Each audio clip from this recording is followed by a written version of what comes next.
It's time now to talk about an older product that has been out for quite a while. I've had it on my channel a few times. The Canon Vixia HF R800 gets a lot of views on my channel, and probably because it's an inexpensive option for somebody just getting started or who wants to start a YouTube channel, who's got some curiosities. And at that price point, I can definitely see why. 200 to 240, sometimes it's all the way down to 150. It's something that most people can afford, and it's not gonna hurt your budget, and it might be a great way to start a YouTube channel or something like that. Well, just so you know, I am filming with it right now. Boom, there it is. And this is in really good light. I'm using an external microphone.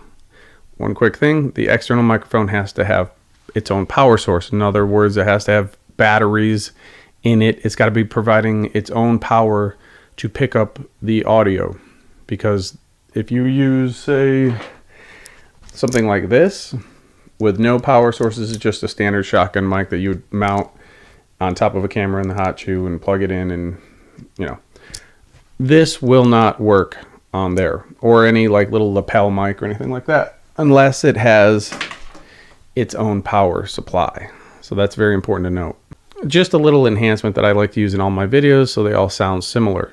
You definitely don't need it. The Vixia has two microphones underneath, boom, right here, underneath the lens that picks up sound quite nicely. Let's get right into the reason why you have to be cautious of this little guy right here. First and foremost, it does not hold up well in low light. Now here, let me show you the lights that I have here. See, one there, and I have one there. So basically two right here, there are two fairly strong, large soft boxes with 4 bulbs in each, bringing all this light at me.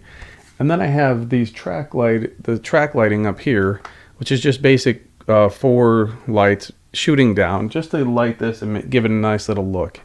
So, I mean, it's not anything fancy. It's certainly something you could set up easily pretty much anywhere, but you do need some pretty good lighting for most videos anyways, but certainly for the Vixia.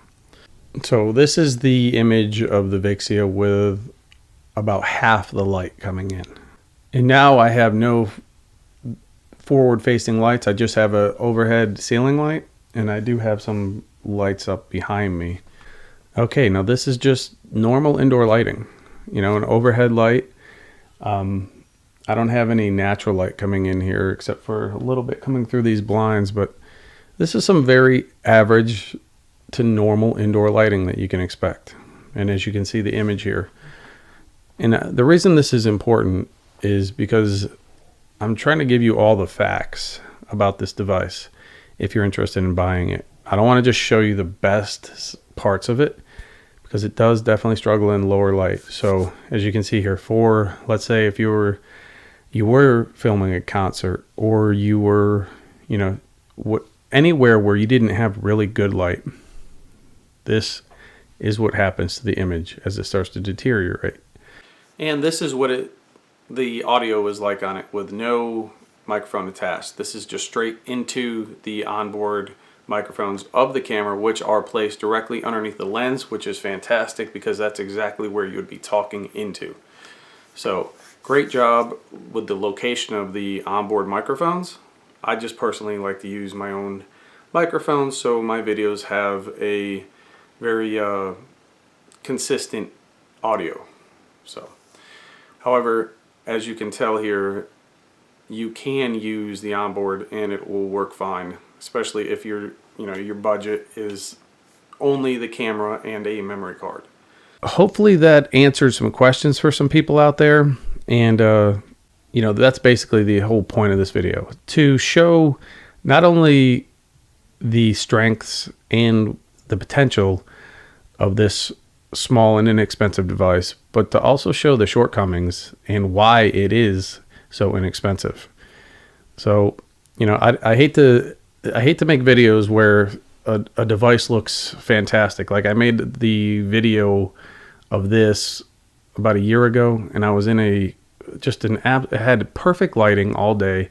I was in an awesome flower park / flower garden where everything looked fantastic. And in that environment, pretty much any device I would have used would have given you the impression that it was a fantastic device, which this one, if it captured it well and it looked good, then obviously it has that capability. But that's not how it always looks. So I wanted to show you this. I wanted to show for people who are talking about buying this to create a YouTube channel, or to, move away from your cell phone to get something like this. I think it's important to have all the facts to see a lot of the downside of it too, because the low light and the microphone, for a lot of people, that's a big downside. Now, these are obstacles you can obviously overcome. So I'm trying to show you here a couple ways to overcome those obstacles. But more importantly, I want you to know that they exist, and that for this price point, this is what you can expect, and just so you have all the facts. That's it, folks. Thank you for watching, and have a fantastic day.